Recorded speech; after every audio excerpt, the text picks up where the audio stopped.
Halo bro dan sis, apa kabarnya? Kali ini kita akan memaparkan film yang berjudul Enrico Piaggio Undogno Italiano. Film yang menyoroti kehidupan Enrico Piaggio dalam mengembangkan motor skuter paling beken sedunia, Vespa. Vespa ini udah hadir di Indonesia sejak zaman dulu ya guys. Motornya angkatan babe gue. Tapi tahun 2000-an kemarin kayaknya jarang ya kita nemu Vespa baru di jalanan, kecuali Vespa lama dari rombongan komunitas. Dan sekarang di awal 2020-an ini udah banyak banget lagi motor Vespa versi matic selewaran di jalanan. Warna-warni lucu-lucu. Yang jadi fokus bahasan filmnya sendiri yaitu bagaimana cerita motor ini bisa menjadi brand yang mendunia sehingga akhirnya bisa sampai ke pelosok-pelosok hingga ke Soreang, Klaten, Sleman, Ciwidey, Ujung Berung, Pandeglang, Gunung Sitoli dan sebagainya. Film dimulai di waktu tahun 1952, kala itu produk Vespa sudah beredar di pasaran, namun kondisi mereka masih struggle akibat persaingan yang ketat dengan brand saingan, Lambretta, dan juga dikarenakan bunga hutang yang masih belum bisa mereka lunasi. Orang bank yang bernama Rocky Battaglia seperti yang sengaja hendak menekan Piaggio. Dia selama itu dengan murah hati ngasih pinjaman, tapi nggak lama kemudian nagih di waktu-waktu yang tidak semestinya. Kondisi Piaggio lagi ruwet-ruwetnya. Sepulang bertemu dengan orang bank, Enrico pun harus balik ke kantor untuk mendengarkan suara-suara resah para pegawai yang mendengar rumor bahwa perusahaan mereka sedang dalam keadaan krisis. Di ruang staf pegawai wanita, saat itu lagi ngumpullah para pegawai ngerumpi. Mereka lagi ngobrol perihal Audrey Hepburn, megastar Hollywood saat itu yang sedang berada di Roma untuk melakukan syuting film dengan aktor Gregory Peck. Judul filmnya adalah Roman Holiday, cerita tentang dua orang Amerika yang terlibat romansa di kota Roma. Enrico yang kebetulan lewat gak sengaja sedikit nguping obrolan itu. Ia lalu membaca artikel surat kabar yang sedang mereka bahas. Lalu mengajak Tadini asistennya dan Suso staf advertisingnya untuk masuk ke dalam ruangan. Kepada Suso, Enrico minta dibikinkan poster rekaan film Roman Holiday. Audrey Hepburn, Gregory Peck dengan Colosseum sebagai latar belakang. Ia punya ide bagaimana kalau motor Vespa ikutan tampil di film itu. Oleh karena itu, ia pun segera mengutus Suso yang fasih bahasa Inggris ini untuk cabut ke Roma untuk mencoba meyakinkan sutradara film agar mau memakai Vespa sebagai properti syutingnya. Berangkat ke Roma, Suso mendatangi Cinecittà, lokasi syuting film itu dilakukan. Ia berusaha untuk menemui William Wyler, sang sutradara yang pada tahun 59 akan menghadirkan film Ben-Hur, salah satu film terbaik sepanjang masa. Alih-alih diterima, Suso malah diusir yang ada. Saat itulah ia bertemu dengan Peter Panetta, seorang jurnalis Amerika yang hendak bertugas untuk meliput kegiatan syuting tersebut. Panetta ada jadwal interview dengan Wyler, oleh karena itu Suso pun berusaha untuk menitipkan pesannya. Dapat request dari cewek cakep, Panetta tentu merasa bersenang hati. Ia lalu minta Suso untuk bercerita. Nah, dari cerita Suso inilah kisah awal mula Vespa ini mengalir. Cerita dari kisah Vespa ini dimulai pasca Perang Dunia Kedua. Pabrik Piaggio yang mana awalnya adalah pabrik pembuat kapal perang hancur luluh lantah kena bom pihak sekutu. Enrico Piaggio, anak kedua dari Rinaldo Piaggio yang menjadi penerus perusahaan ayahnya, berusaha untuk membangkitkan lagi perusahaan peninggalan tersebut. Untungnya dia banyak dibantu oleh para pekerja yang tetap loyal meskipun selama itu perusahaan mereka belum bisa beroperasi. Tahun 1944, Enrico pernah melakukan tindakan yang heroik, menghalangi pasukan Nazi yang berusaha memaksa para pegawai Piaggio untuk menjalani wajib militer di Jerman. Enrico harus terkena risiko mendapatkan tembakan karena tindakannya itu. Namun demikian, ia berhasil selamat dan namanya makin harum di kalangan warga Portedera, kota kecil tempat tinggal mereka, sebuah kota yang dekat dengan kota Pisa. Pasca masa perang itu, negara Italia dengan bantuan pihak sekutu membuat komite rekonstruksi untuk memberi bantuan terhadap perusahaan-perusahaan vital yang hancur akibat peperangan.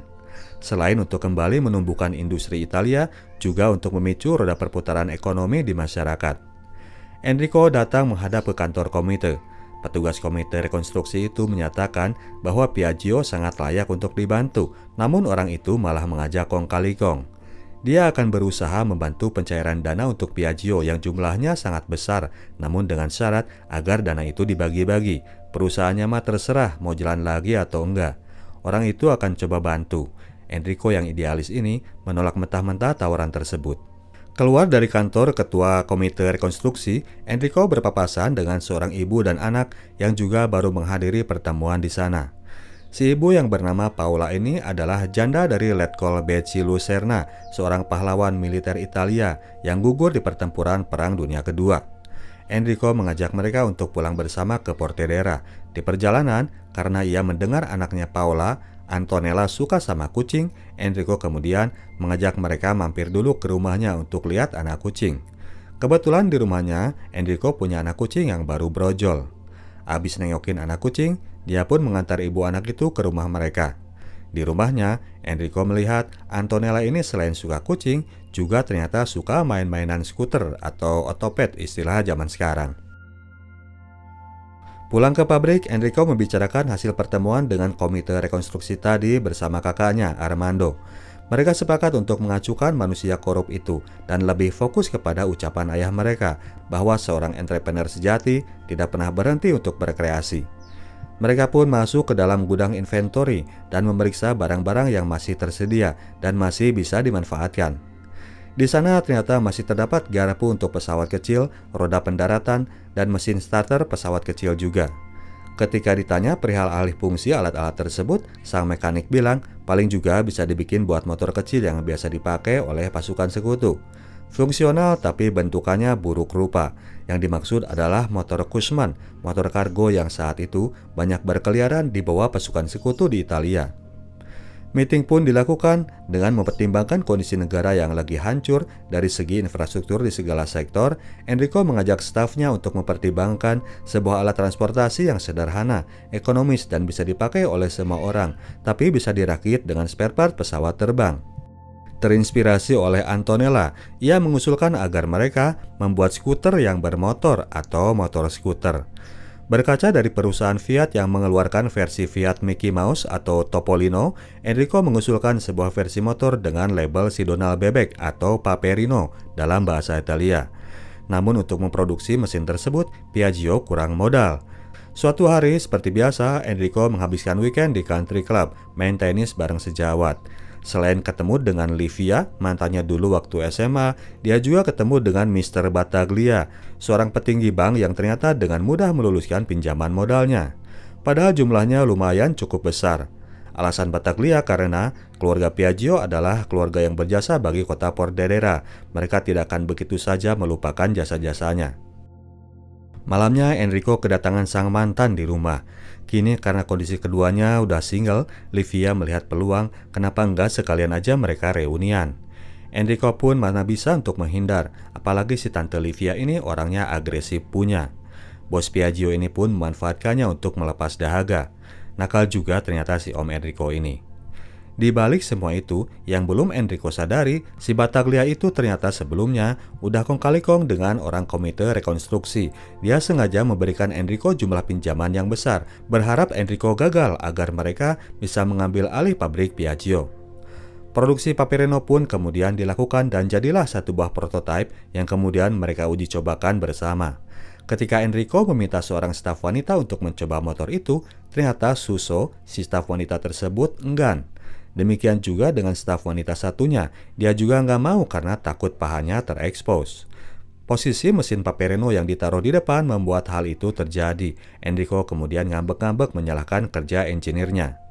Ia pun kemudian datang ke kota Pisa untuk menemui Corradino de Ascanio, seorang engineer pesawat helikopter kenalannya.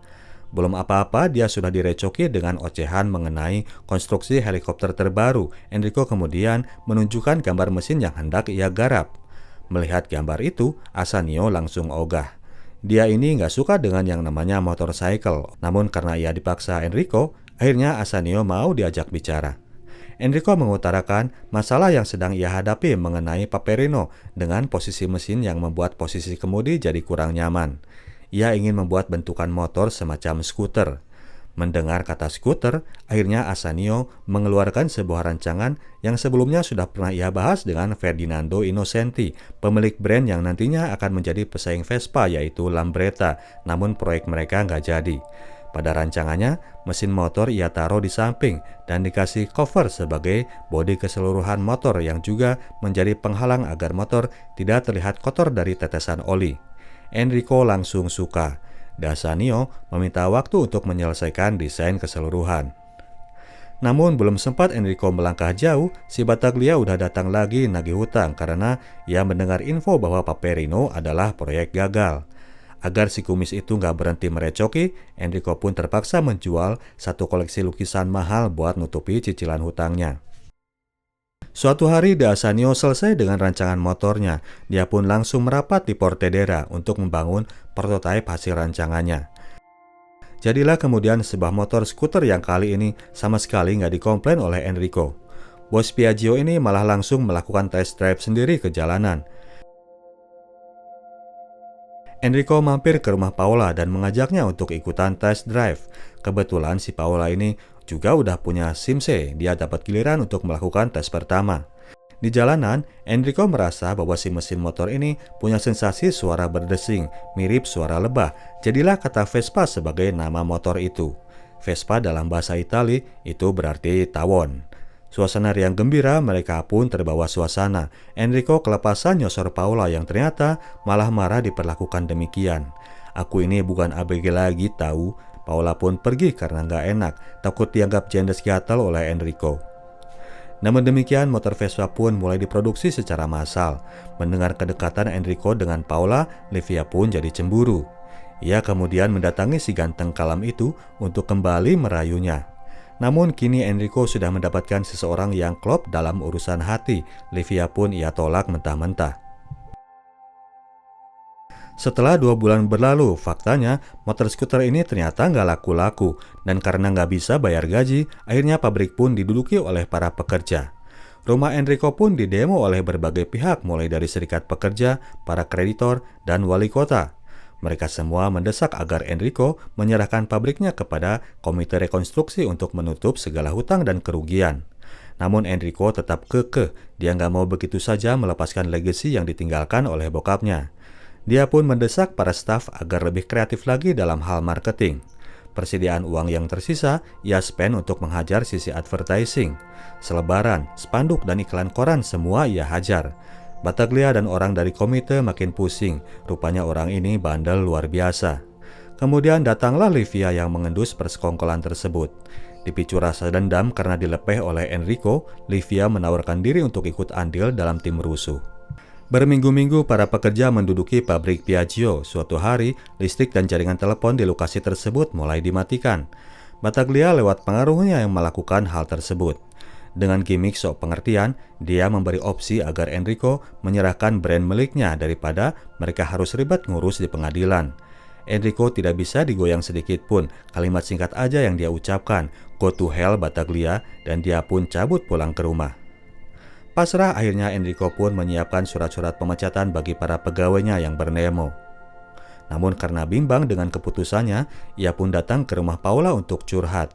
Di sana Enrico mengemukakan segala masalahnya. Ia tidak ingin membuat keputusan yang salah. Paola tidak ingin menjudge keputusan Enrico, cuman yang ingin ia tekankan, jika Enrico memang punya mimpi, maka ia harus bisa meyakini mimpinya sendiri sebelum bisa meyakinkan orang lain. Yakinilah mimpimu itu, nak. Makin nyes aja Enrico sama Paola. Esoknya di antara kerumunan para pendemo yang masih betah menduduki pabrik Piaggio, Enrico hadir dan membakar semua surat pemecatan yang sudah dibuat Ibu Terlizzi, sekretarisnya. Enrico mengingatkan momen 2 tahun lalu di saat ia menghalangi tentara Jerman yang menyerbu pabriknya, dan sekarang ia minta para pegawai untuk melakukan tindakan gila yang serupa, bahkan lebih gila karena ia yakin bahwa Vespa akan meroket suatu waktu nanti. Ia menyiapkan langkah untuk memberlakukan metode bayar kredit kepada para pembeli agar para konsumen bisa segera menikmati produk mereka tanpa harus tunggu sampai tabungannya cukup. Enrico meminta para pegawainya agar mau lebih bersabar lagi. Kali ini, para pegawainya pun mulai teryakinkan lagi. Menemukan fakta bahwa Piaggio masih bisa survive, Battaglia jadi makin ketar-ketir. Saat itulah Tante Livia muncul dengan aksinya. Siang itu dia datang ke markas Palang Merah tempat Paola beraktivitas, pura-pura mau ikut berderma. Ia pun mendekati Paola dan di tengah pembicaraan, Tante Livia tiba-tiba nyebut nama Enrico. Kepada Paula yang polos ini, Livia bilang bahwa Enrico itu playboy cap kacang, dulu ia sempat jadi korbannya. Maka ketika siangnya Enrico jemput Paula, ia langsung dapat sambutan dingin. Yang tidak terduga oleh Livia, Enrico ternyata serius beneran dengan Paula, seorang cendes anak satu itu, ia langsung menikahinya. Kita balik ke tahun 1952 di Cinecittà ketika Suso bercerita kepada Peter Panetta. Cerita tentang kedua orang ini perlu untuk kita simak juga guys, karena mereka pun ada andil dalam proses meroketnya Vespa menjadi produk mendunia. Peter Panetta sangat tergugah mendengar sejarah Vespa. Ia pun jadi bersemangat untuk mengantar Suso sekalian ketemu sang sutradara. Mereka sedang berjalan menuju TKP ketika kemudian di tengah jalan Panetta ketemu dengan seorang prajurit sekutu. Si prajurit itu datang untuk menjadi konsultan mengenai medan perang dunia kedua bagi produksi film tersebut. Mereka pun berbincang. Disinilah baru terungkap bahwa Peter Panetta sebelumnya adalah pilot bomber pasukan sekutu yang ikut membombardir Italia. Suso yang orang tuanya meninggal karena insiden tersebut langsung jadi ilfil. Ia pun langsung cabut meninggalkan tugasnya.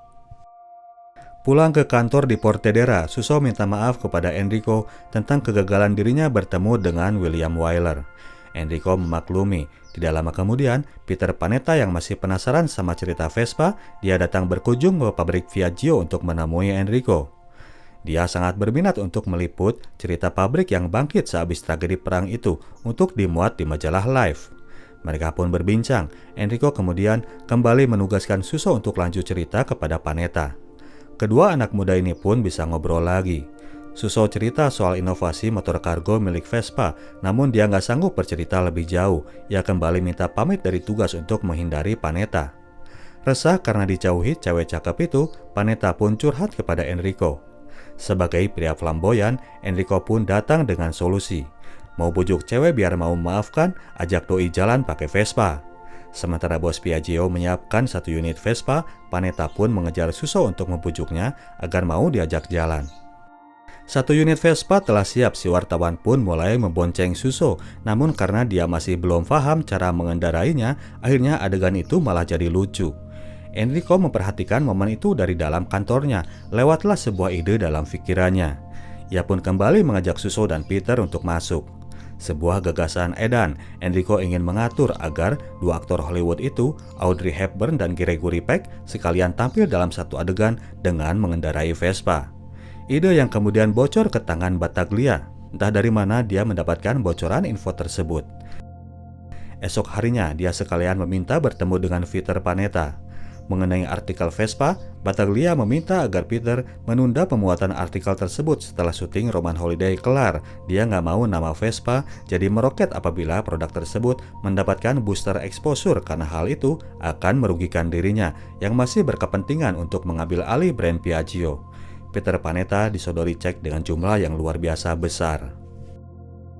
Namun alih-alih menerima, Peter yang sama idealisnya dengan Enrico malah merobek-robek cek tersebut di depan bos Piaggio itu. Battaglia nggak tahu bahwa Peter Panetta udah kadung kecantol sama seorang staf Piaggio. Merasa heran dengan informasi-informasi dalam yang selalu bocor ke tangan Battaglia, mereka pun kemudian mencoba melakukan investigasi dan melakukan jebakan. Setelah dilakukan jebakan, fix bahwa si Battaglia punya orang dalam di Piaggio. Enrico pun melakukan tindakan, meskipun awalnya ia sempat salah nuduh orang. Hasutan kemudian makin diperparah. Suatu hari, barang milik Suso ditaruh di dalam mobil Enrico yang kemudian ditemukan oleh Paula. Si Mahmud ini pun kontan jadi curiga. Ternyata beneran suaminya itu adalah playboy cap kacang. Paula pun jadi patah arang. Dia langsung minta dipulangkan ke rumah ibuku atau ayahku. Namun pada akhirnya, bibit semua kekacauan itu berhasil ditemukan. De Asanio yang tiba-tiba datang ke kantor Piaggio, dia memergoki seseorang sedang bicara di telepon melaporkan situasi keluarga Enrico. Orang itu ternyata Ibu Terlizzi, sekretaris pegawai senior yang selama itu menjadi informan bagi pihak bank. Urusan internal bisa diselesaikan. Enrico kemudian memanggil lagi Pak Massimo yang telah jadi korban salah tuduh untuk balik ngantor. Saat itulah artikel mengenai Vespa dimuat di majalah Life. Vespa dicitrakan sebagai kendaraan ideal kebanyakan keluarga Italia. Momen yang tepat bagi mereka untuk masuk lagi ke lokasi syuting Roman Holiday agar sang sutradara mau untuk memakai Vespa dalam adegan filmnya. Dengan ditemani oleh Peter Panetta dan Suso, mereka pun datang ke Cinecittà. Saat itu telah dipersiapkan kereta kuda yang akan dipergunakan dalam adegan film tersebut. Meskipun Wyler mengaku suka dengan produk Vespa, dari hasil membaca artikelnya Panetta, ia masih tetap harus diyakinkan lagi. Mereka pun masuk ke dalam lokasi syuting. Saat itu, William Wyler sedang melakukan pengecekan terhadap departemen kostum. Enrico segera menyuruh Panetta dan Suso untuk mencari satu unit Vespa dan agar bersiap di depan gedung. Sementara itu, Enrico yang gak ada schedule ketemu sutradara, dia cuek nerabas masuk dan dengan lantang dia bicara bahwa masalah dalam persiapan filmnya bukan pada kostum, tapi pada properti moda transportasi. Bos Vespa itu pun mengajak Wyler untuk ke depan gedung dan memberi kode kepada Panetta agar dia mulai mengendarai Vespanya. Lewatlah mereka ke depan pas sutradara memberi gambaran romantisme jalanan ala Italia, bukan dengan naik delman, tapi dengan naik Vespa. Syuting Roman Holiday kelar, majanglah si tawon itu di poster-poster film dan tentunya dalam adegan filmnya sendiri dengan dikendarai oleh dua aktor utamanya seperti yang Enrico impikan. Sebuah promo gratisan yang sangat efektif dan maut karena dalam masa rilis film tersebut, motor Vespa meraih penjualan 100.000 unit secara singkat, menjadi trigger untuk mulai munculnya komunitas-komunitas pecinta Vespa di seluruh Eropa untuk kemudian menjadi brand yang mendunia hingga saat ini. Oke, demikianlah ceritanya Bro dan Sis. Kita tim Sinotok cabut dulu. Sampai jumpa di video kita selanjutnya. Ciao.